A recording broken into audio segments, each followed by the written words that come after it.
Hello students, welcome to your YouTube channel. तो जैसा कि लास्ट लेक्चर में हमने सब ग्रुप की डेफिनेशन, सब ग्रुप की कुछ टेस्ट पढ़ लिए थे। जैसे वन सब ग्रुप टेस्ट पढ़ लिया था हमने, फाइनाइट सब ग्रुप टेस्ट पढ़ लिया था कि कैसे कोई एच सेट है वो जी का सब ग्रुप होगा कि नहीं होगा, उसके लिए हम क्या टेस्ट यूज़ करें। ठीक है, कि हमें जल्दी से या कम टाइम में हमें पता चल जाए कि सब ग्रुप है या नहीं है। ठीक है, तो वो सब टेस्ट हमने पढ़ लिए थे। आज हम उस टेस्ट को कुछ यूज़ करते हैं। ठीक है, और उसके बाद ग्रुप की, सब ग्रुप की कुछ और प्रॉपर्टीज भी पढ़ते हैं। ठीक है, कि कुछ दो सब ग्रुप का, तीन का इंटरसेक्शन सब ग्रुप होगा कि नहीं होगा, यूनियन ऑफ सब ग्रुप्स यूनियन होगा कि नहीं होगा, एंड प्रोडक्ट ऑफ सब ग्रुप भी सब ग्रुप होगा नहीं। फिर कुछ हम पढ़ेंगे कि जैसे अगर ग्रुप अपना एबिलियन है तो क्या उसके सारे सब ग्रुप एबिलियन होंगे, या अगर ग्रुप नॉन एबिलियन है तो सब ग्रुप एबिलियन हो सकता है, नहीं हो सकता। ये इन सब चीज़ों के बारे में आज हम इस लेक्चर में डिस्कस करेंगे। तो सबसे पहले हम एक एग्जांपल डिस्कस कर रहे हैं कि एग्जांपल में हम ये गिवन है कि let G be an abelian group.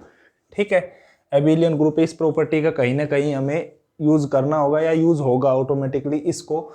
And n a fixed integer, यहाँ पे ध्यान देने की बात ये है कि जो एन है वो फिक्स्ड है। ठीक है, एन चेंज नहीं होगा।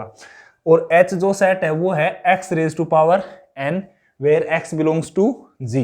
मतलब एच में वो एलिमेंट हैं, ठीक है, मतलब एच में कौन से एलिमेंट हैं, एच में जी सेट के वो एलिमेंट है। जैसे एक्स को जी का एलिमेंट है तो उस एक्स की हम फाइनाइट, जैसे एन इक्वल टू सपोज मैंने ले लिया 3 ले लिया। ठीक है, और एच मैंने मान लिया कि जी में सपोज अगर एलिमेंट है ई ए एंड बी। ठीक है, तो जो एच सेट है वो कैसा दिखेगा यहाँ पे, इस सेट, इस सब सेट के कोरस्पोंडिंग।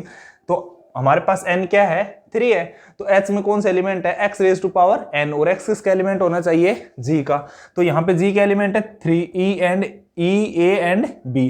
तो e रेज टू पावर 3 तो रहेगा a, फिर a g का एलिमेंट है तो a क्यूब किसका एलिमेंट हो जाएगा, h का। सिमिलरली b g का एलिमेंट है तो b क्यूब किसका एलिमेंट हो गया, h का।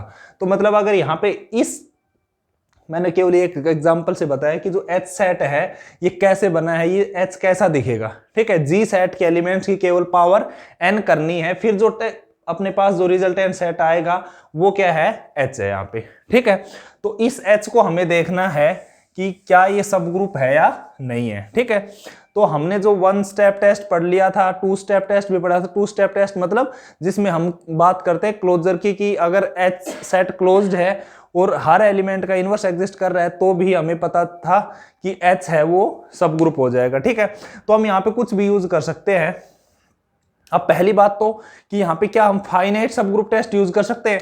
फाइनाइट सब ग्रुप टेस्ट का हमें नहीं पता, क्योंकि जी केवल यहाँ पे दे रखा जी एबिलियन ग्रुप है। अब फाइनाइट सब ग्रुप टेस्ट के लिए एक बात याद हो आपको, हमने बताया था कि फाइनाइट सब ग्रुप टेस्ट में बताया था कि जो जी सेट है, जी एक ग्रुप है, और एच सेट कैसा होना चाहिए, एच अगर फाइनाइट सबसेट है जी का और एच अगर क्लोज हो जाए तो सब ग्रुप बना रहा था। ठीक है, उसमें ऐसी कोई कंडीशन नहीं थी कि जी सेट को फाइनाइट होना जरूरी है, मतलब ग्रुप अपना फाइनाइट हो तभी सब फाइनाइट सब ग्रुप टेस्ट एप्लीकेबल होगा, ऐसा नहीं है। जी हमारा इनफाइनाइट हो और एच हमारा अगर फाइनाइट हो गया और फाइनाइट होने के बाद ये क्लोज्ड हो गया तो ये क्या, एच क्या हो जाएगा, सब ग्रुप हो जाएगा। ठीक है, तो इसमें बस ध्यान देने की ये बात थी कि जो जी है उसका फाइनाइट होना जरूरी नहीं था। ठीक है, ये मैंने बताया था। तो यहाँ पे जी हमारा कुछ भी है, ठीक है, लेकिन जो अब एच सेट है इसमें है जी के एलिमेंट्स की पावर एन कर रहे हैं, और अगर जी में यहाँ पे एलिमेंट हुए इनफाइनाइट तो एच सेट में भी ऐसे करके इनफाइनाइट एलिमेंट्स आ सकते हैं। तो हमें नहीं पता कि जो एच सेट है वो फाइनाइट है या नहीं है, तो यहाँ पे 1 स्टेप टेस्ट यूज नहीं, सॉरी, फाइनाइट सब ग्रुप टेस्ट यूज नहीं करेंगे। तो हम यहाँ पे यूज करेंगे या तो 2 स्टेप टेस्ट या 1 स्टेप टेस्ट। ठीक है, तो जो भी ठीक लगे, सेम ही है, उसमें कुछ समस्या है नहीं।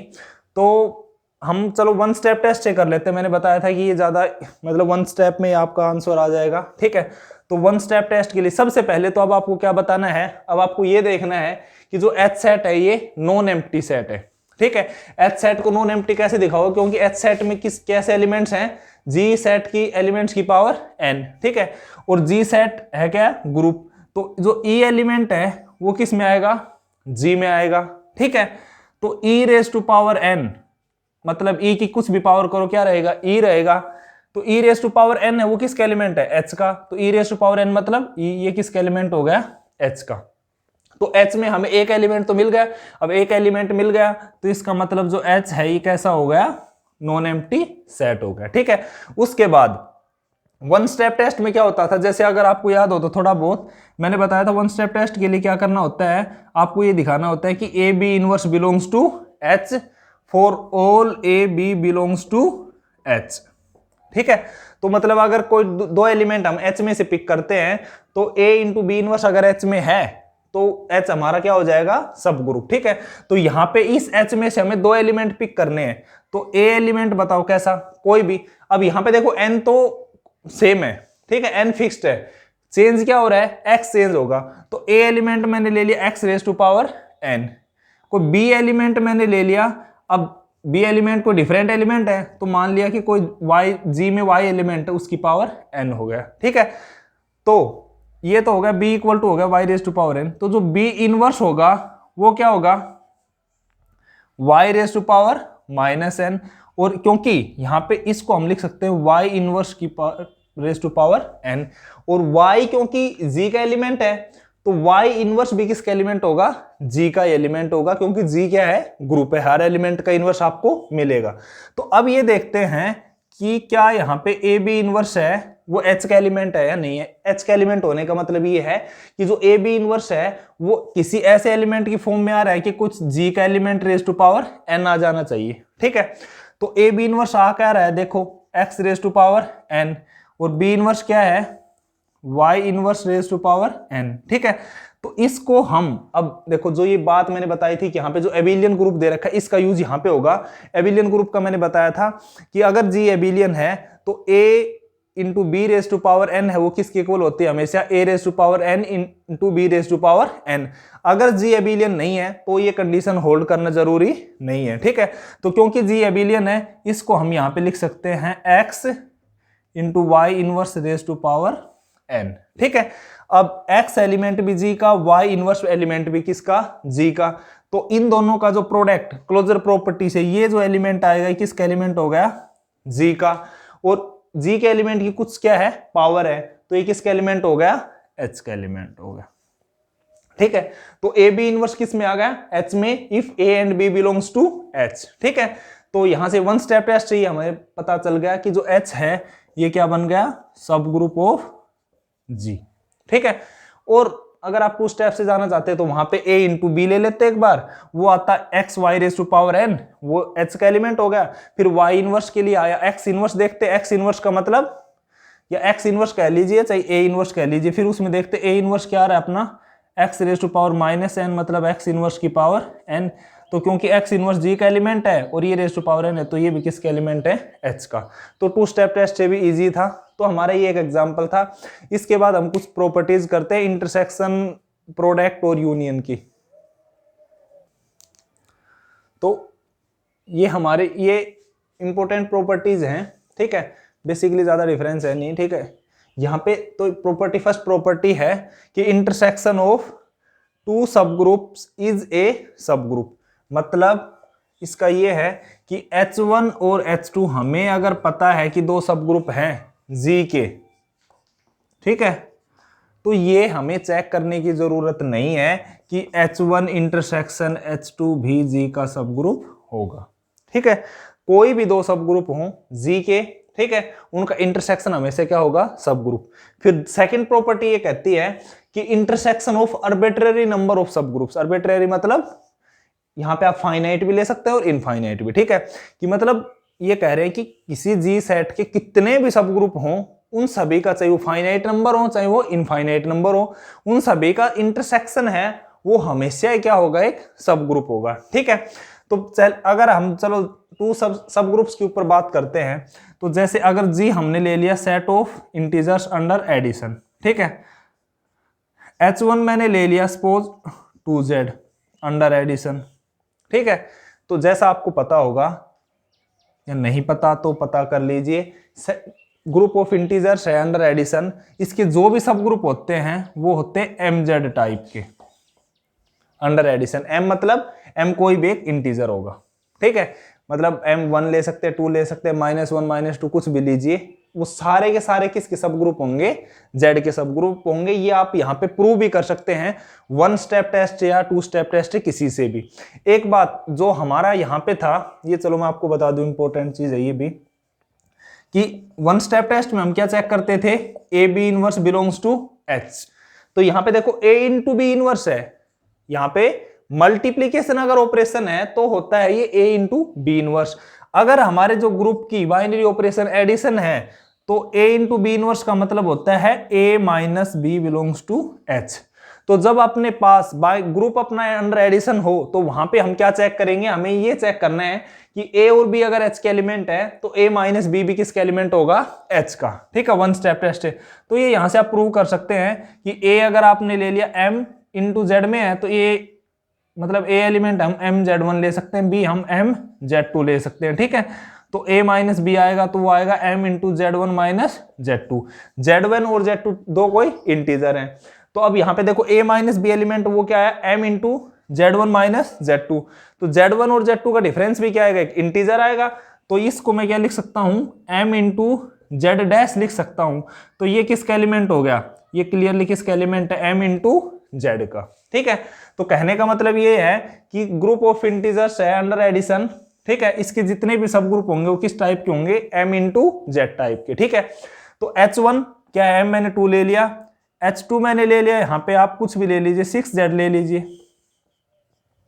ठीक है, तो अब यहां से ये पता चल गया यहाँ पे m इक्वल टू 6 है, तो m की यहाँ पे कोई भी वैल्यू लिए जाओ, आपको ये चेक करने की जरूरत नहीं है कि सब ग्रुप है, ये मैंने बता दिया कि सब ग्रुप है। ठीक है, तो अब फिर क्या हो रहा है यहाँ पे, अब आप इन दोनों का इंटरसेक्शन करो, h1 इंटरसेक्शन h2। तो इंटरसेक्शन में आपको पता है कि इंटरसेक्शन में क्या आता है, जो स्मॉलर सेट है वो आएगा। तो h1 इंटरसेक्शन h2 आ गया यहाँ पे 6z। ठीक है, तो वो क्लियरली आपको दिख रहा है यहाँ पे कि वो क्या है, इसका एक सब ग्रुप है। ठीक है, जो कि क्योंकि h1 इंटरसेक्शन h2 है वो आ किसके रहा है, इक्वल रहा है, बेसिकली h2 के इक्वल आ रहा है। तो ये जरूरी नहीं है, तो आप कोई भी एग्जांपल ले सकते हो। ठीक है, ये तो चलो इसमें ये आ गया। ऐसा हो सकता है कि h1 और h2 हम डिफरेंट ले तो h3 जो आए, मतलब जो इनका इंटरसेक्शन आए वो इन दोनों के अलावा कोई सेट आए। ठीक है, तो ये चेक करने की जरूरत नहीं है। और यहाँ पे चाहे आप h3 h4 hn कितने भी सब ग्रुप लिए जाओ, उन सभी का इंटरसेक्शन भी क्या आएगा, हमेशा सब ग्रुप ही आएगा, प्रॉपर्टी सेकंड से। ठीक है, तो हमें ये बात पता चल गई कि intersection of any number of सब ग्रुप्स हमेशा क्या होता है, एक सब ग्रुप होता है। ठीक है, चाहे फाइनाइट नंबर हो चाहे इनफाइनाइट नंबर हो। ठीक है, तो ये एक इंपॉर्टेंट प्रॉपर्टी है। इसके बाद हम यूनियन के बारे में पढ़ते हैं कि यूनियन में क्या होता है। तो इसके बाद एक सेकंड प्रॉपर्टी, थर्ड प्रॉपर्टी लगा लीजिए कि यूनियन के बारे में। इंटरसेक्शन ऑफ सब ग्रुप तो हमने देख लिया कि सब ग्रुप होगा ही होगा। ठीक है, चाहे कितने भी सेट्स का हो, कितने भी सब ग्रुप का हो, but union of two subgroups need not to be a subgroup. ये यूनियन है दो सब ग्रुप का, वो जरूरी नहीं है कि वो सब ग्रुप हो। तो फिर ये चेक करेंगे कि ये हमेशा ही नहीं होगा या किस कंडीशन में यूनियन ऑफ सब ग्रुप यूनियन सब ग्रुप होगा। ठीक है, तो पहले तो ये देख लेते हैं कि union of two subgroups need not to be subgroup है, तो ऐसा जरूरी क्यों नहीं है, या कौन सा एग्जांपल लें कि जहां पे हम h1 और h2 तो दोनों सब ग्रुप हैं, बट h1 यूनियन h2 सब ग्रुप नहीं है, और क्यों नहीं है। ठीक है, तो h1 मैंने ले लिया ट्वाइस ऑफ z, मतलब इवन इंटीजर्स। यहां पे ले लिया मैंने वो इंटीजर्स 3 के मल्टीपल सारे। ठीक है, तो ये आपको पता है कि mz सारे सब ग्रुप हैं किसके, ग्रुप ऑफ इंटीजर्स के अंडर एडिशन। ठीक है, तो ये चेक करने की जरूरत है नहीं कि दोनों सब ग्रुप हैं। इनका यूनियन करेंगे, वो क्या आएगा, 2 के मल्टीपल्स और सारे इंटीजर और 3 के मल्टीपल्स। ठीक है, तो इसको लिखने की ज्यादा जरूरत है नहीं। ठीक है, बाकी मैं फिर भी कुछ लिख देता हूं, -3 -2 0 2 3 एंड सो ऑन। ठीक है, यहाँ पे -4 आ जाएगा, फिर -6 आएगा, यहाँ पे फिर 4 आएगा, फिर 6 आएगा, ऐसे चलते रहेगा। अब देखो इस सेट के अंदर आप देख लो 0 आ गया है। ठीक है, अब क्लोजर देखते हैं, तो इस सेट के अंदर 2 भी है और इस सेट के अंदर 3 भी है। ठीक है, तो 2 और 3 सेट के अंदर है, और h1 यूनियन h2 है, ये सब ग्रुप होगा कि नहीं होगा, तो किस बाइनरी ऑपरेशन कोरेस्पोंडिंग होगा, एडिशन में। तो जो 2 + 3 है वो क्या रहा है, 5। अब आप देख सकते हो कि 5 यहाँ पे किसी भी हालत में नहीं आने वाला। क्यों, क्योंकि 5 यहाँ पे तब आए तब यहाँ पे जब इंटीजर्स में क्या हो, 5 का मल्टीपल कोई हो। ठीक है, तो यहाँ पे जो क्लोजर प्रॉपर्टी है जी, a और b को हम h में ले रहे हैं, बट a + b कहां पे आ रहा है, h में नहीं है। h मतलब H1 यूनियन H2, ठीक है। तो यहाँ पे क्लोजर प्रॉपर्टी होल्ड नहीं कर रही है यूनियन के केस में, तो इसलिए union of two subgroups need not to be a subgroup. But हाँ, ये एक रिजल्ट है, थ्योरम है, इसका प्रूफ तो हम नहीं करेंगे, बट इसको हम डायरेक्ट याद रखेंगे, ठीक है, कि यूनियन ऑफ टू सब group H1 union H2 is a सब group if and only if H1 is contained in H2 or H2 is contained in H1। मतलब दोनों सब ग्रुप्स में से H1 H2 में से कोई एक ऐसा होना चाहिए, एक कंडीशन इनमें से कोई होल्ड करनी चाहिए, या तो H1 H2 का में कंटेंट हो कंप्लीट, या H2 H1 में। जैसे H1 हमने 2Z ले लिया और H3 में ले लेता हूं 4Z अंडर एडिशन। अब देखो आप जब H1 यूनियन H3 करोगे तो क्या आएगा यूनियन में, H1 यूनियन H3 क्या आएगा भाई, यहाँ पे 4 के मल्टीपल्स, यहाँ पे 2 के मल्टीपल्स, तो ये आ जाएंगे 2 के मल्टीपल्स सारे, और ये सब ग्रुप है ही, तो चेक करने की जरूरत नहीं है। सिमिलरली अगर H4 अपन 6Z लेते हैं, तो क्योंकि 6Z है वो किस में कंटेंट है, 3Z में कंटेंट है, तो H1 यूनियन H2 क्या आ जाएगा 3Z, तो ये फिर से सब ग्रुप हो जाएगा, ठीक है। तो यूनियन ऑफ टू सब ग्रुप कब होगा, जब इनमें से कोई एक कंडीशन होल्ड करेगी कि या तो H1 H2 का कंटेंट हो या H2 H1 में कंटेंट हो, ठीक है। तो ये था हमारे यूनियन के बारे में। अब हम देखते हैं प्रोडक्ट ऑफ सब ग्रुप्स के बारे में। तो इसके बाद हम देखते हैं कि प्रोडक्ट ऑफ टू सब ग्रुप होगा कि नहीं, तो ये भी इसके ऊपर भी एक रिजल्ट है यही कि product of two subgroups need not to be a subgroup, ठीक है, कि दो सब ग्रुप्स का प्रोडक्ट जरूरी नहीं है कि एक सब ग्रुप हो, अगर होगा तो किस कंडीशन में होगा, ये चीज पढ़ते हैं यहाँ पे। तो ऑब्वियसली इस स्टेटमेंट के लिए हम कौन सा एग्जांपल यूज कर रहे हैं कि मतलब कोई ऐसा कौन सा ग्रुप लें कि जिसके दो सब ग्रुप्स का प्रोडक्ट सब ग्रुप ना हो। तो ग्रुप हमने ले लिया, यहाँ पे D8 लिख रखा है, D8 का मतलब डाइहेड्रल ग्रुप है, कौन सा D4 है, ठीक है, D4 ही मान लो आप, D8 में कंफ्यूज मत हो। कुछ बुक्स यहाँ पे इसको D4 लिखती है, कुछ D8 लिख देती है, ठीक है, तो इसमें कंफ्यूज होने की जरूरत नहीं है, तो ये आप D4 ले लीजिए, ठीक है। तो डाइहेड्रल ग्रुप ऑफ ऑर्डर 8, इसमें कितने एलिमेंट होते हैं 8, ठीक है, आपको याद हो तो R0, R90, R180, R270, H, V, D and D dash, ये 8 एलिमेंट्स होते हैं। तो इसके दो सब ग्रुप लिए मैंने, और आपको ये पता है कि R0 इसमें आइडेंटिटी होती है, R0 आइडेंटिटी है, और H कोई आपको पता है हॉरिजॉन्टली रिफ्लेक्शन का एलिमेंट है। तो H सब ग्रुप हमने ले लिया R0 H, के सब ग्रुप ले लिया हमने R0 एंड D, ठीक है। तो अब इनका प्रोडक्ट किया, प्रोडक्ट करोगे तो R0 से क्या R0 इंटू D आ गया, R0 इंटू H आ गया, ये ठीक है, H या H इंटू R0 करोगे तो R0 आएगा। तो बट H इंटू जब D करोगे तो ये आप composition table of dihedral group में जाओगे D4 में, तो वो आपको पता चलेगा कि किसके इक्वल आता है, R90 की इक्वल आता है, ठीक है। या आप खुद भी मतलब बना के H और D को ऑपरेट करके, D को ऑपरेट करो, फिर H को ऑपरेट करो, फिर वो देखो किसके इक्वल R90 की इक्वल आएगा, ठीक है। तो कहने का मतलब ये हो गया कि जो H इंटू के सेट आया है वो क्या आ गया, R0 H D and R90, ठीक है। तो ये जो सेट है प्रोडक्ट, ये एक सब ग्रुप नहीं है, ये हमने कल भी देखा था, मतलब जब सब ग्रुप के लास्ट लेक्चर में, क्योंकि यहाँ पे क्लोजर प्रॉपर्टी होल्ड नहीं करती है। D इंटू R90 का जब हम प्रोडक्ट लेते हैं या ऑपरेट करते हैं तो ये किसके इक्वल आता है, V के इक्वल, और इसलिए और V इस सेट के अंदर बिलोंग कर नहीं रहा है, तो मतलब क्लोजर प्रॉपर्टी यहाँ पे होल्ड नहीं करती है, ठीक है, क्लोजर होल्ड नहीं कर रही, इस वजह से जो यहाँ पे ये क्या हो गया कि H इंटू के है, ये सब ग्रुप नहीं है, तो इसलिए क्या प्रॉपर्टी होगी कि product of two subgroups need not to be a subgroup. फिर यहाँ पे भी यूनियन की तरह ही है कि प्रोडक्ट ऑफ टू सब ग्रुप कब होगा, किस कंडीशन में होगा, ठीक है। तो प्रोडक्ट ऑफ टू सब ग्रुप HK इज ए सब group of G if and only if HK is equal to KH, ठीक है, मतलब H इंटू के करें सेट में या K इंटू H करें वो सेम आए। आप यहाँ पे देख सकते हैं कि यहाँ पे H इंटू के कर रहे हो तो R0 H D और H इंटू D आ रहा है, बट K इंटू H अगर यहाँ पे करते आप K इंटू H तो वो आता R0 H एंड D, तो ठीक था, फिर आता D इंटू H, और D इंटू H आप कंपोजिशन टेबल में देखना R90 की इक्वल नहीं है, ठीक है, कुछ डिफरेंट एलिमेंट है, डिफरेंट एलिमेंट है तो एच के और के एच यहाँ पे इक्वल नहीं है। ठीक है, क्या एच के और के एच इक्वल नहीं है, इसी वजह से इन दोनों का प्रोडक्ट क्या है, सब ग्रुप नहीं आ रहा है। तो प्रोडक्ट ऑफ टू सब ग्रुप कब होगा, जब उन दोनों का मल्टीप्लीकेशन h इंटू के किसके इक्वल हो, k इंटू एच के इक्वल। तो ये हमारे ग्रुप की कुछ प्रॉपर्टीज थी। इसके बाद हम एबिलियन नॉन एबिलियन के उस चक्कर में थोड़ा सा जाते हैं, देखते हैं। तो इसके बाद हम कुछ एग्जांपल्स या ट्रू और फॉल्स बोल सकते हैं, वो देखते हैं कि क्या स्टेटमेंट ट्रू है या फॉल्स है।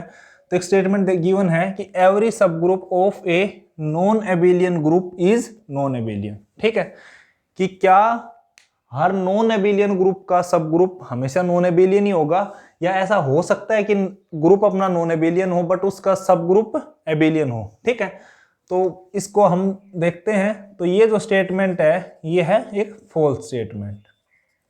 ठीक है, इसके लिए हम बहुत सारे एग्जांपल दे सकते हैं। ठीक है, सिंपल सा एग्जांपल दें तो देखो क्या है, एवरी यहाँ पे गिवन क्या है कि जो ग्रुप है वो है नॉन एबिलियन, जी क्या है, नॉन एबिलियन, और उसका सब ग्रुप क्या चाहिए हमें, एच सब ग्रुप। अगर हम कोई दिखा दें कि उसका एबिलियन है तो क्या हो जाएगा, ये स्टेटमेंट कंट्राडिक्ट हो जाएगा। ठीक है, तो नॉन एबिलियन सब ग्रुप कोई भी ले लो आप, D4 ले लो आप, डायहेड्रल ग्रुप।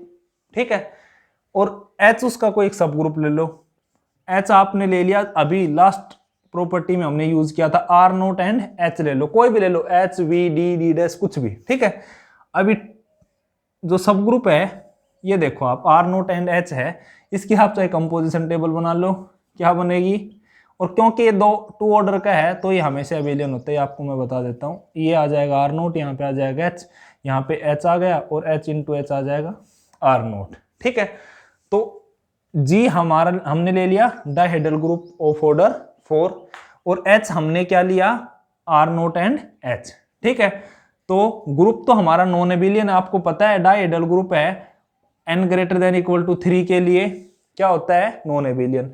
बट जो h है, अब आप इसमें चेक कर सकते हो, आर नोट इंटू एच करो, आर नोट इंटू एच भी क्या आएगा h, और h इंटू आर नोट करो तो ये भी क्या है, h के इक्वल। ठीक है, तो ये ग्रुप कैसा, जो h सेट है या h सब ग्रुप है, ये क्या हो गया, एबिलियन, बट ग्रुप हमारा क्या था, नॉन एबिलियन। तो एक एग्जांपल ऐसा मिल गया, तो ये स्टेटमेंट क्या हो गया, फॉल्स। ठीक है, और इसके लिए एक और एग्जांपल भी यूज कर सकते थे। और देखो यहाँ पे एक और रिजल्ट मैं बता दूं आपको, यहाँ पे देखो ये टू ऑर्डर का है, तो टू ऑर्डर का जब भी कोई सब ग्रुप हो, मैं आपको बता दूं कि एवरी ग्रुप लगा लो चाहे सब ग्रुप लगा लो। ठीक है, every group of order up to 5 is abelian. ठीक है, इसके कुछ रिजल्ट्स हम प्रूव करेंगे कि कोई भी ग्रुप 5 ऑर्डर तक कोई भी ग्रुप हो, 1 का तो आइडेंटिटी होगी, 2 का हमने देख लिया एबिलियन होगा, 3 का भी एबिलियन होता है, 4 का भी एबिलियन होता है, और 5 का भी एबिलियन होता है। ठीक है, 2, 3, 5 के एबिलियन इसलिए होते हैं, ये नेक्स्ट लेक्चर में 1-2 लेक्चर बाद डिस्कस करेंगे, क्योंकि 2, 3 एंड 5 क्या है, प्राइम नंबर है, और प्राइम ऑर्डर के ग्रुप जो है, प्राइम ऑर्डर का ग्रुप क्या होता है, साइक्लिक। ये सब बाद की बातें हैं, ये वहां पे बताऊंगा मैं। ठीक है, बस आप थोड़ा ये रिजल्ट याद रख लीजिए कि 5 ऑर्डर तक का जो भी ग्रुप होगा वो हमेशा क्या होगा, एबिलियन। ठीक है, तो जो कोई भी नॉन एबिलियन ग्रुप मिलेगा तो कम से कम उसका ऑर्डर 6 से ज्यादा होना चाहिए। ठीक है, तो ये एक एग्जांपल हो गया जिसमें जी नॉन एबिलियन ग्रुप है बट एच हमारा सब ग्रुप है, वो क्या आ गया, एबिलियन आ गया। ठीक है, फिर एक प्रॉपर्टी हम ये देख सकते हैं। ठीक है, इसको मैं रब करता हूं एक बार,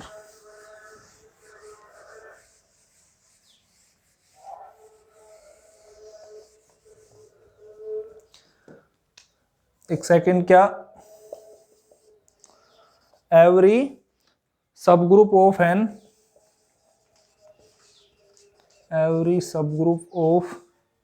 एन इनफाइनाइट